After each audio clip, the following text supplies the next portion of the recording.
Odisha Conclave. And please accept this token of love from our side. Thank you. And I request our moderator, sir, please continue with the session. Wonderful. Thank you so much.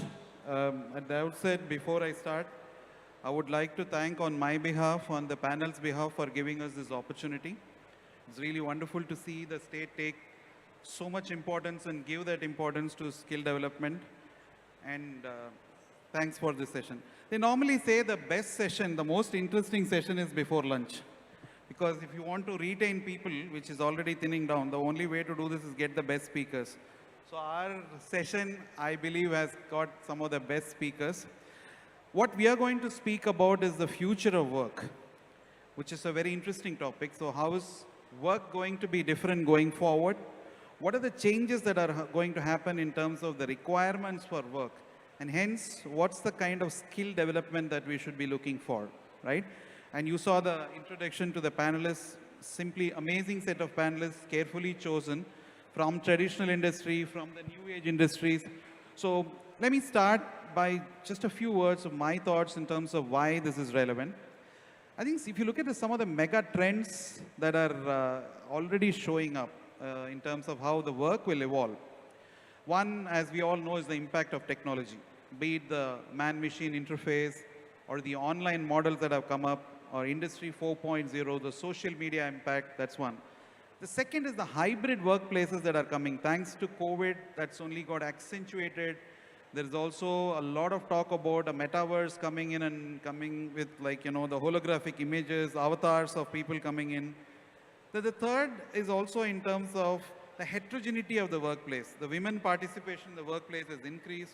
We are increasingly looking at people with, the marginalized communities coming in a big way. Silver economy, where people of different age groups coming together, global workforce coming together. So the heterogeneity has increased. Fourth trend we also see is a lot of environmental impact on sustainability. And fifth is the expectation of the youth. Be it the gig works that they want to do, all of them is impacting that. So we're here to talk about that and how we can do. But before we get into it, let's listen to a short video in terms of the context of why we are here and what we are going to debate. Can we have the audio video, please? In today's highly disruptive global scenario, it's important to define the future of work and the relevant skills required to make the global workforce ready. With the recent impact of COVID-19 pandemic, technology has redefined the workplace environment. It was interesting to note that across the sectors, technology adoption grew significantly, especially with governments and education sectors adopting faster as compared to the last 2 decades.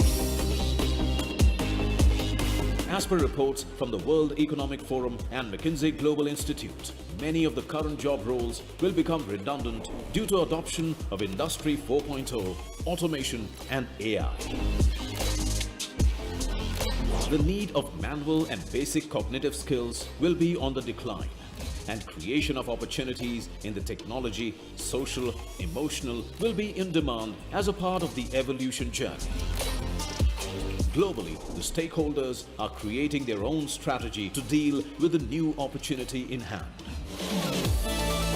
Odisha, as a progressive state, has already put its foot forward by creating its Vision 2030 for skill development that aligns towards the sustainable development goals of the world. As a part of Make in Odisha Conclave 2022, Skill Development and Technical Education Department is bringing the best of minds from academy, industry, skill development and policy influencers to brainstorm further to refine the strategy further. Soon, a day will come when people across the globe will continue to ask our professionals, are you skilled? Or are you skilled in Odisha?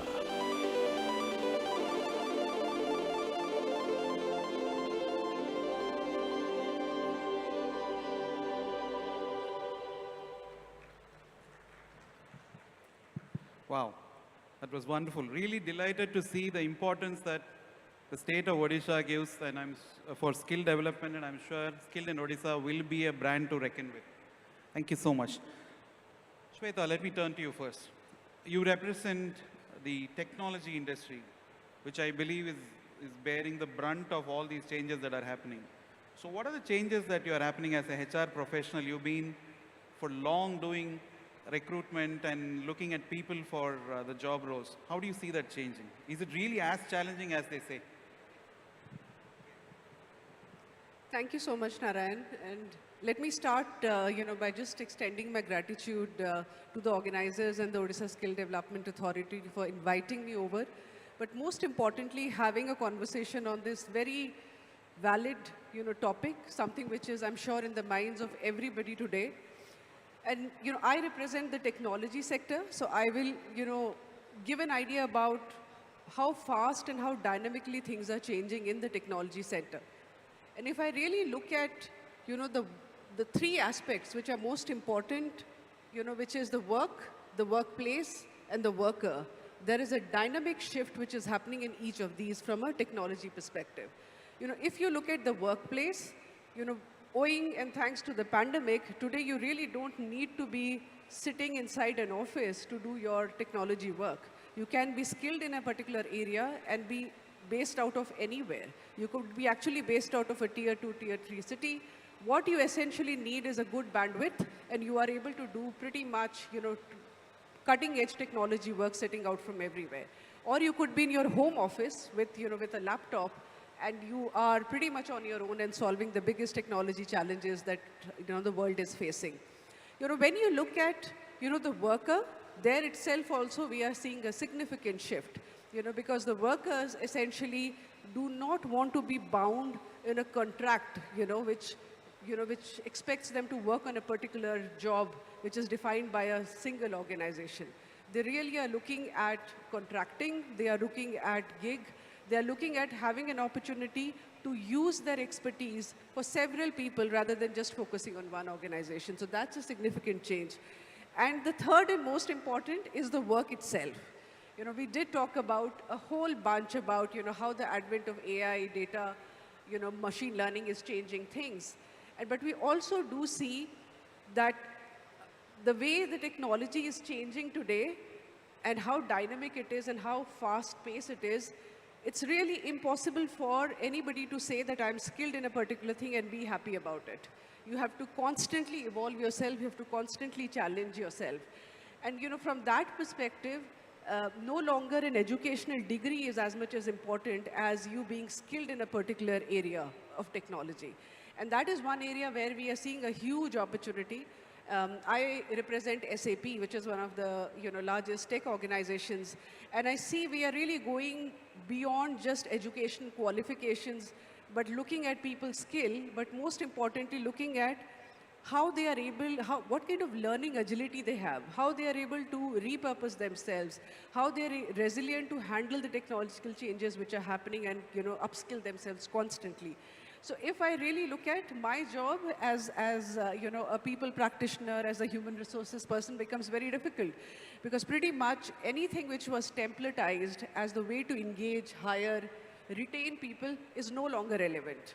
What is really relevant is to be nimble, be agile, and make sure that each of these areas you are constantly reinventing yourself. Wonderful. Thank you so much. That was insightful. We always thought SAP and solutions such as SAP created this, the changes in jobs. Good to know that even in SAP you are facing the same issues, and the agility part is very interesting. Thank you. So Saurabh, let me turn to you. On one side we're talking about this new age industry technology. On the other hand, we almost believe that, traditional sectors such as yours is not at all affected, which I know is not true.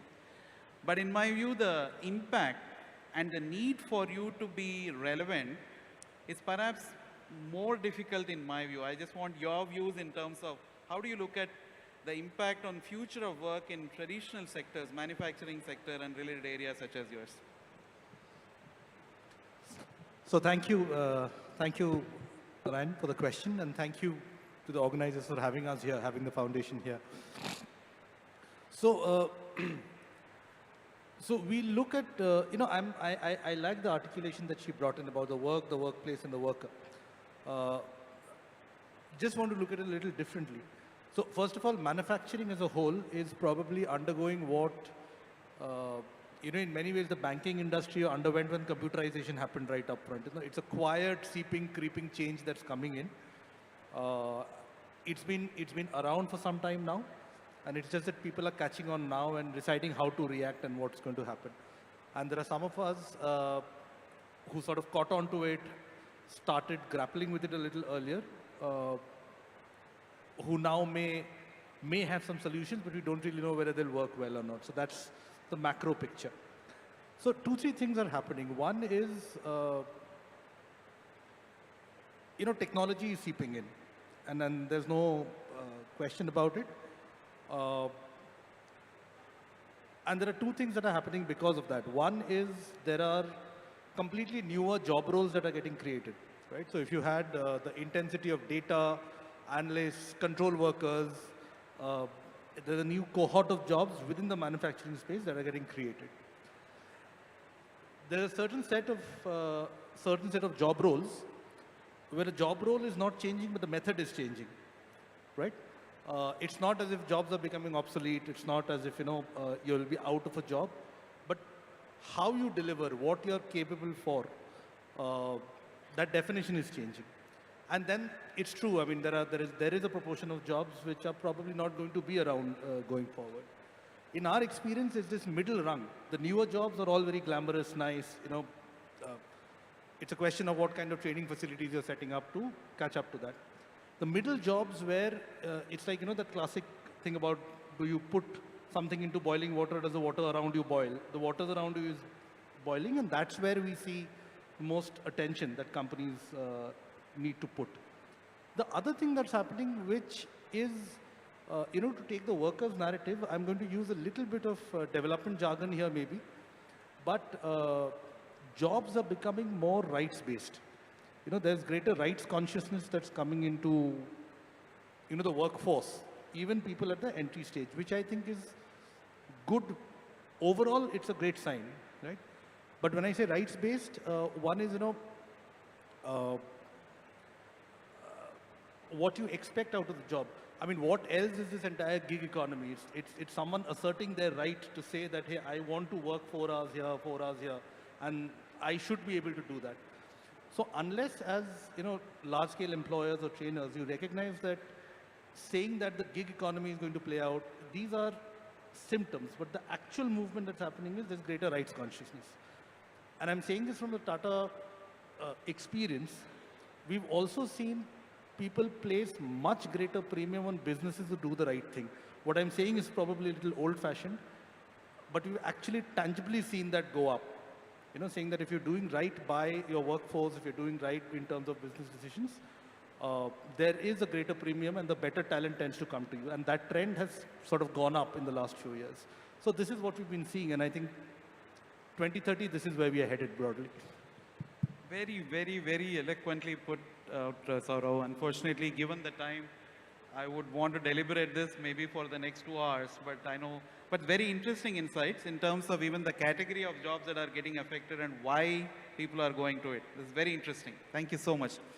So we also have an equal share of what I call as industries that didn't exist before.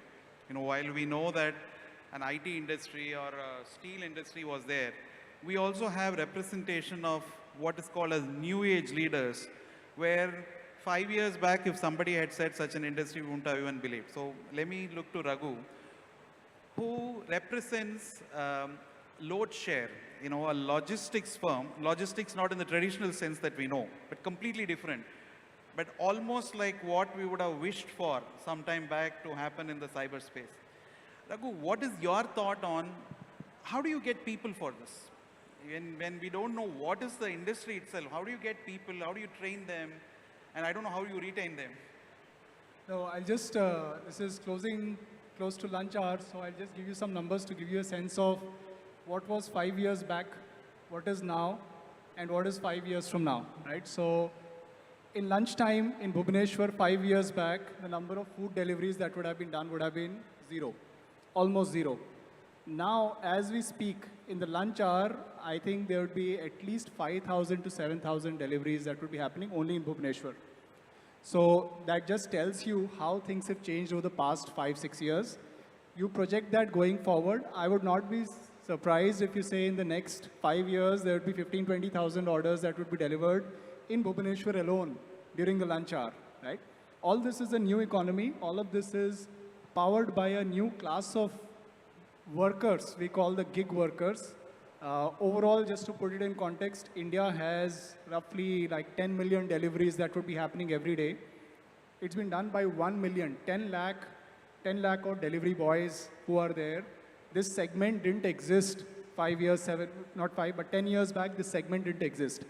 As we go forward, this segment is only going to grow. We talk about drones coming in, but I think that's a reality maybe a decade out at least. So for the foreseeable future, there are going to be massive requirements of delivery boys who are working on a gig model. They are not employees. They are working on a per shipment model.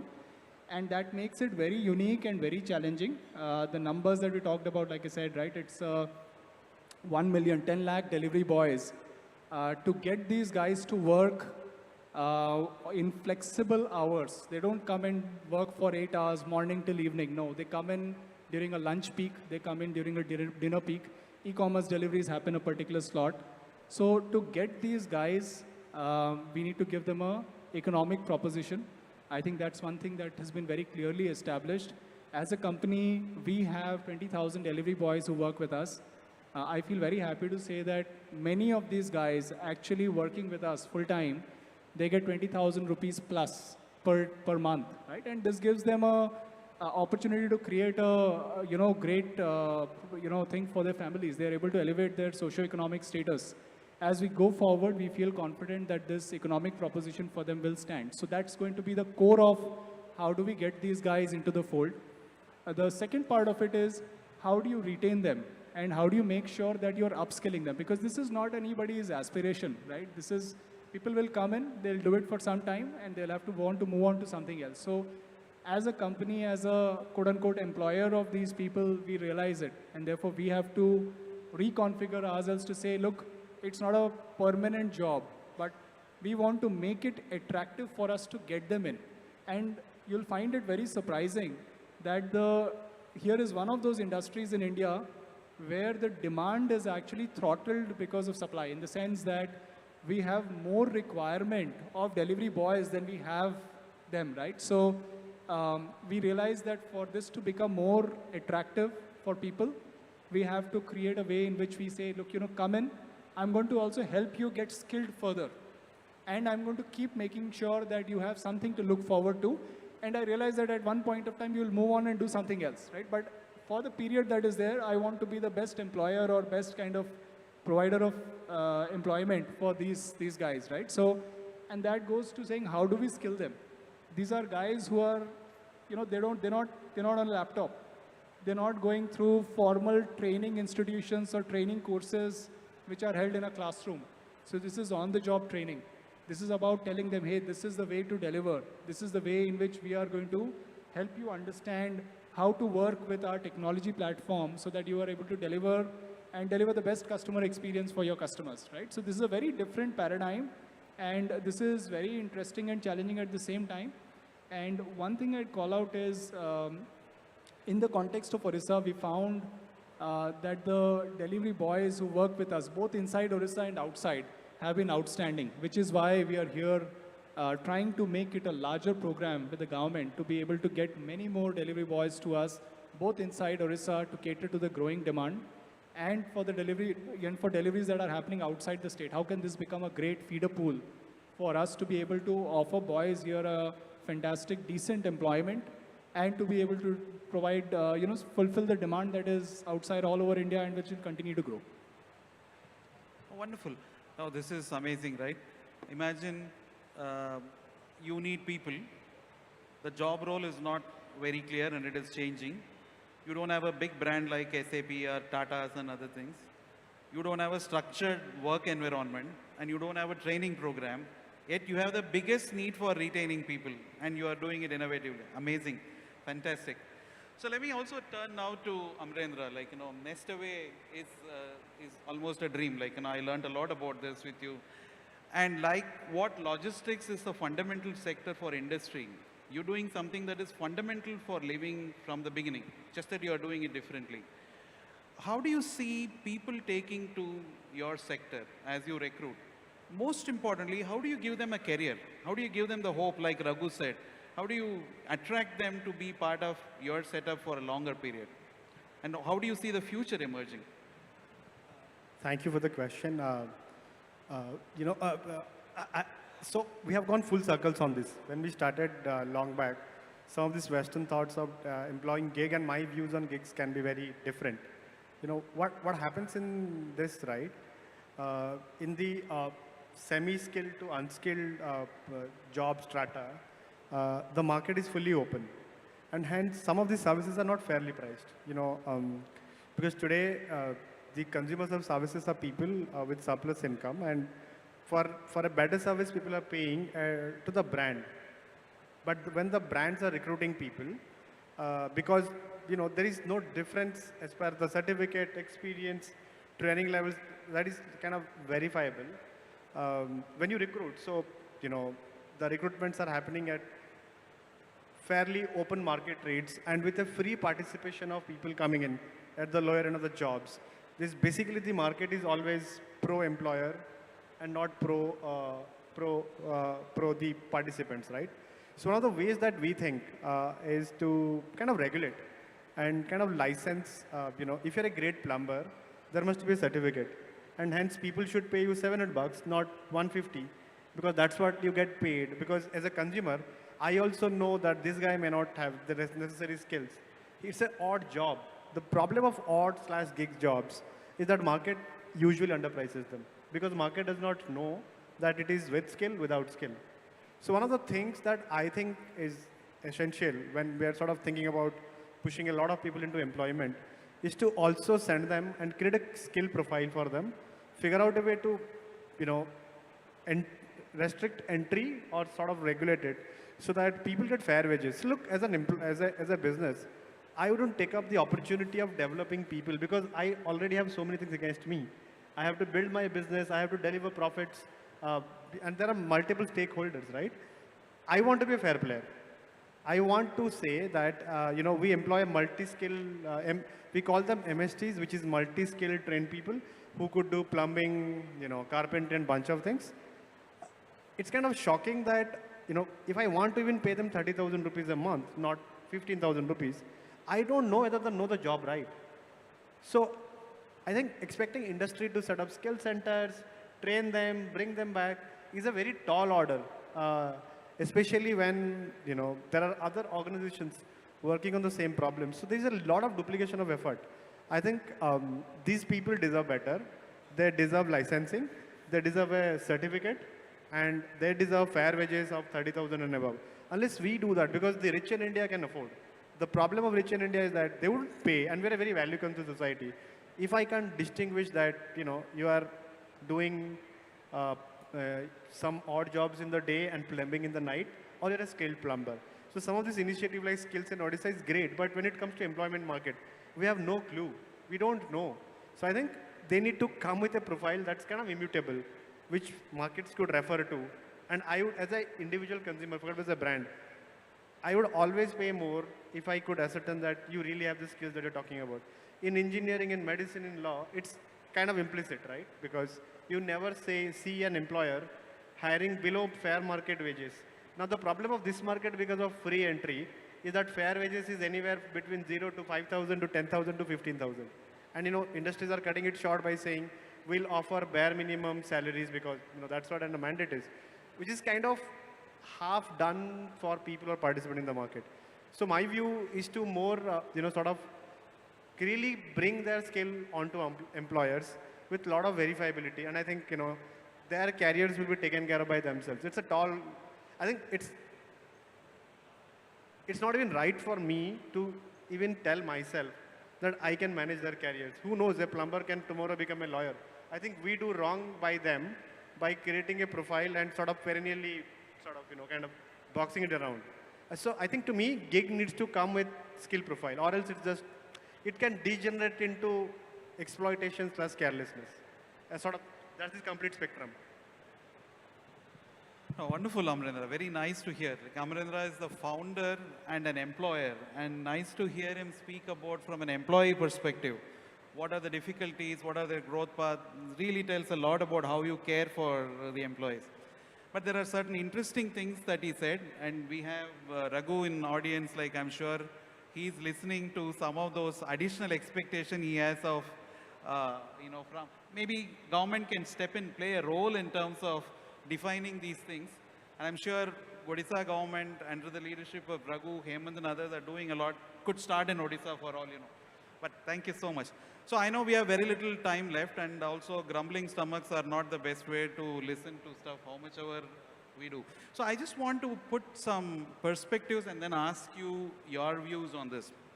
Is irrespective of whether you are a traditional industry, you are a new age industry, or you are manufacturing, or you are creating this new sector, there are certain things that remain. As Saurav rightly put, sometimes the output or expectation of the job is the same, but how you deliver and what is expected to deliver has changed. Earlier, marketing used to be all about the regular media. Now, suddenly it has become social media and things of that kind. So my question is, what is it as industry people that we should continue to do for the future workforce? What is it that you should anticipate and start do? And what are certain things that we should stop doing, right? Let me start from you, Amarendra. I think we should stop patronizing. I think we should stop thinking of people in terms of, what their past was. I think a past in India, as all of us know, can come with various shades. As an industry, if we could think of it that way, that a plumber deserves 30,000, not 10, or 8, just because he doesn't come with those necessary things, and refer to, skilled in Odisha and bunch of things, and not even at our expense. It's just the right thing to do to me. And, if businesses try to push that we need skilled people, and we are not going to work, and we are going to pay them right money, and we are going to charge right money from the customers. I think this entire value narrative of India is everyone is trying to underprice, which is people like me make money in any which ways. But I think what goes down is kind of suboptimal. So I think we playing the right role by saying we need skilled people. If our job needs skills, and skilling is the mandate of government, and because we need the certificates, licenses to sort of, and it happens abroad, right? I think you don't get a barber in UK without having gone through mandatory training and this thing, right?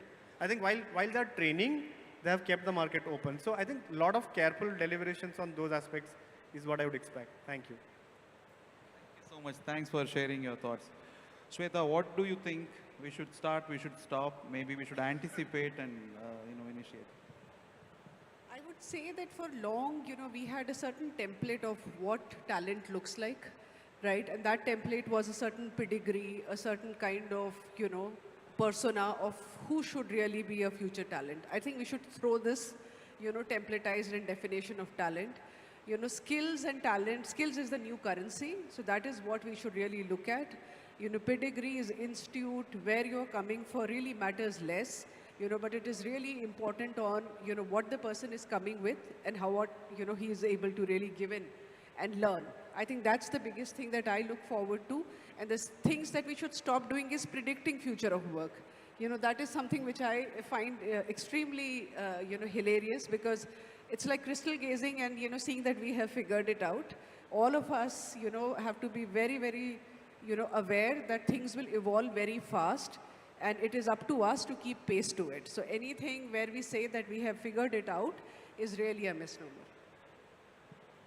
Very, very well said. I mean, prejudices in a different sense is something that you're saying you should avoid. So let me turn to you, Raghu. What are your thoughts in terms of what should we stop, start, and?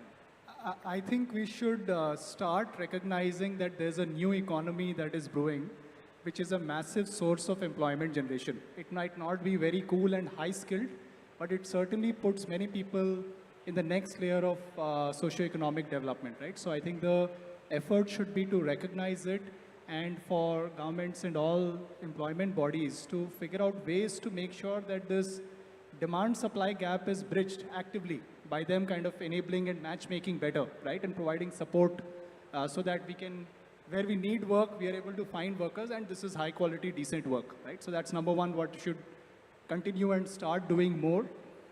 What we should stop doing is, in a way, I think we don't have a very strong dignity of labor, right? And therefore people look down on some of these jobs.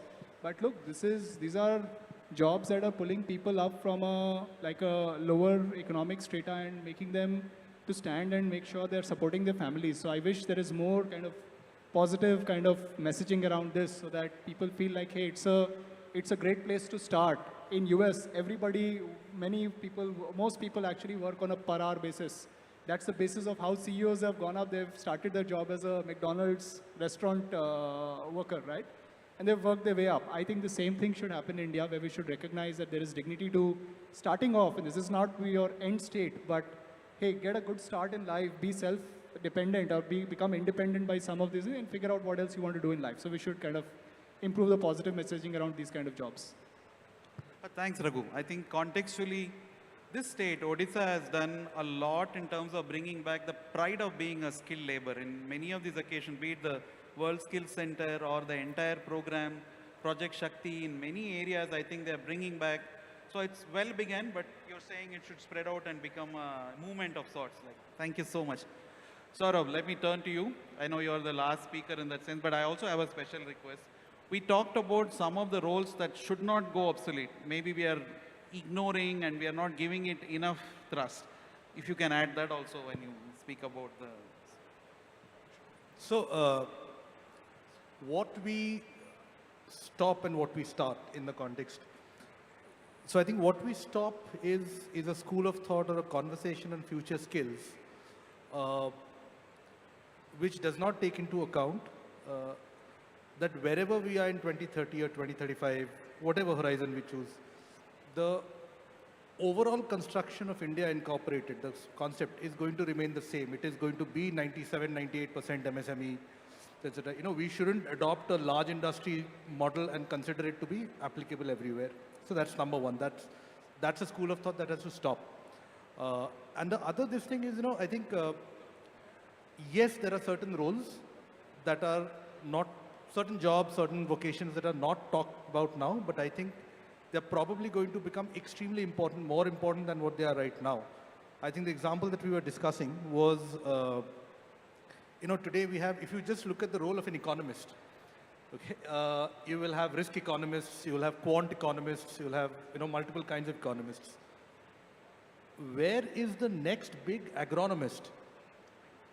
Agriculture economist.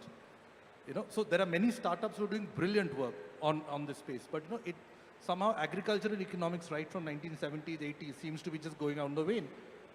And this is not just because, you know, of a food basket argument and all of that. If you just look at climate vulnerability, the most profound impact is going to be on food outcomes. So, you know, so there are certain things we need to stop a school of thought on future skills which doesn't take this into account. Automatically will lead to dignity of labor or dignity of vocations as they case be. And I think the one thing that we need to start doing a little is understand that also this conversation on future skills suddenly places a higher understanding of what merit means. You know, whereas if you look at educational outcomes in society, they are static at best and dipping at most. But the concept and expectation of merit is going like this. What's going to happen is for the next 10, 15 years, we're still going to have a workforce which will struggle to catch up to this definition of merit.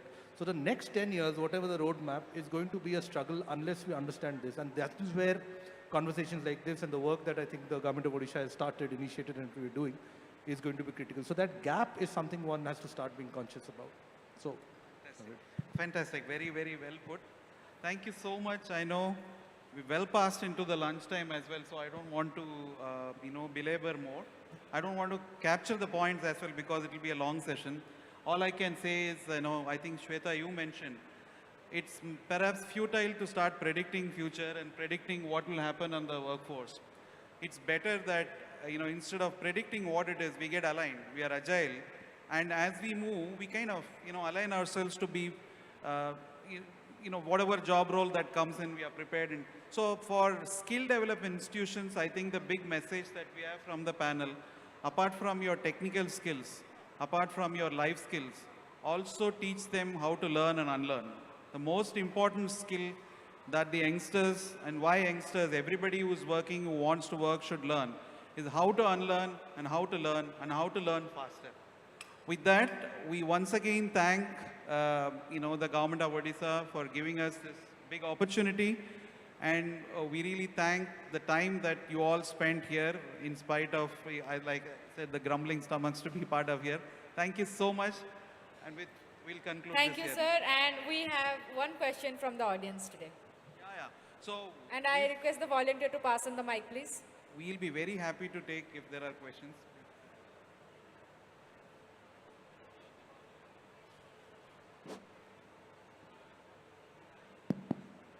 Yeah, please go ahead. Am I audible, sir? Sir, you told job role not changed, but method changed. So that is a big challenge for the skill institution is concerned. Basically, I'm heading one polytechnic, Bose Polytechnic, Cuttack. My question is that we are following some certain curriculum which is designed by university or AICT or SCTBT. Our technology is changing very fast, but it is not possible to change our curriculum frequently because our curriculum is not very much dynamic. How industry can support us to make our students industry ready? Because industry is telling we are ready to pay more, but we are not getting skilled manpower. But we are facing a lot of difficulties to manage the future skill. That is the skill that what industry need. Because it does not permit us to put new equipments as per the need of industry, and it is taking huge time to train our trainer also. So that is a big challenge for us. So why not industry come forward and set up the lab in the institute and train our teachers so that our students can be industry ready. It's a very good suggestion, valid point, taken on board. In fact, in many of those countries where skill development has been successful, we keep quoting Germany and other places, right? Yes. That's exactly what happens. Industry takes the center stage and starts from the beginning, right from defining the curriculum to being a teacher Assess. inside the classroom and taking internships and as well as placements and other things they take care. So I think the biggest need is industry should come into the middle and center of skill development rather than be in the periphery. On a lighter note, while I asked Sweta, I also think upgrading is not so difficult. SAP talks about lunchtime upgrades. I'm sure they will have solutions for that. Yeah, no, but you brought out a very valid point, sir. And, I think all the technology organizations are very well realizing this. And that's exactly the reason why you would find that we are really going out of our way and, starting labs in many of these, technology, institutes and universities. And the reason why we are doing this is because we can't also predict which technology will come in. Sometimes students are ahead of us. Yes. So it's a wonderful way for us to collaborate with the upcoming talent and, be part of the curriculum, make sure if there is something new coming in, we are able to pass that information and that skill sets to the colleges. So as I see the future, I do see that this is something which is going to be a single most differentiator about how academia and industries are going to collaborate. In a win-win contribution. Yes, that's very, very important, and this is only going to amplify in the coming months and years. Thank you, sir. Thank you. As we close, I also would urge people to look at this nice compendium of what the state has been doing that has come up. There are many initiatives that Odisha is doing which is captured in this book. So please take time out to read this, please. Thank you, sir. Thank you, ma'am. Thank you so much. What a wonderful session it was. And I request our additional secretary, sir, Pinaki, sir, to give away the mementos to our esteemed guests.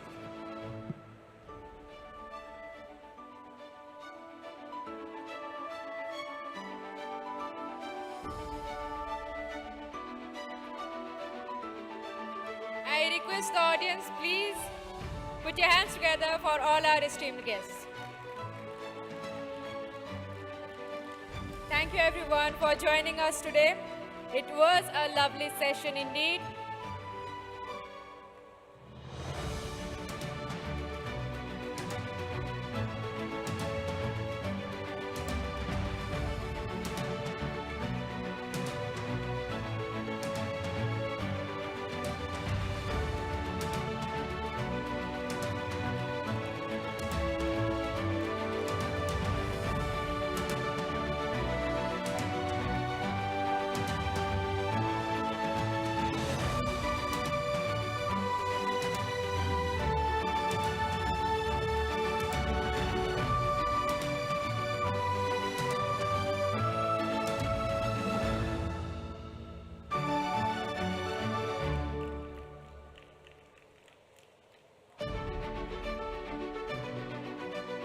Thank you so much, and I request all our guests to pose for a photograph.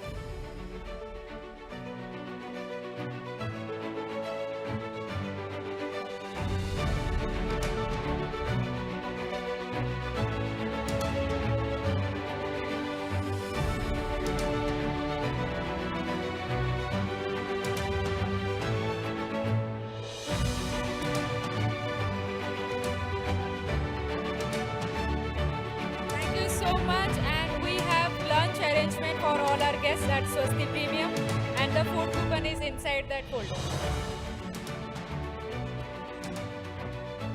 Thank you so much. Thank you everyone for joining us today and making this event a grand success. See you next year. Until then, goodbye. Thank you and have a lunch, healthier lunch and happy lunch.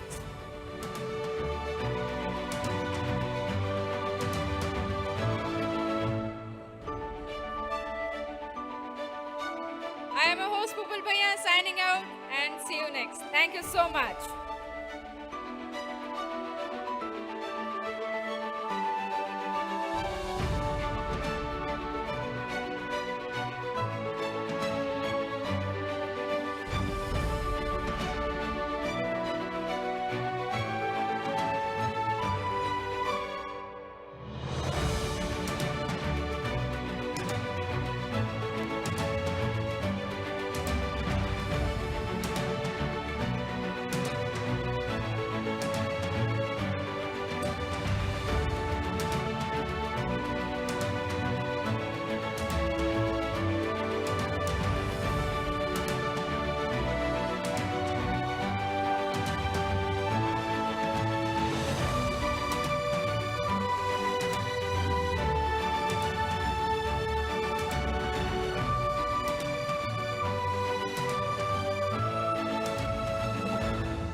fine.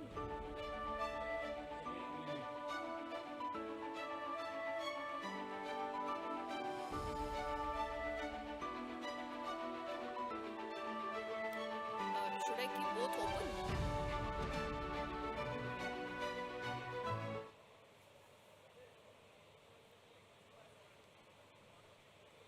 Should I keep both open?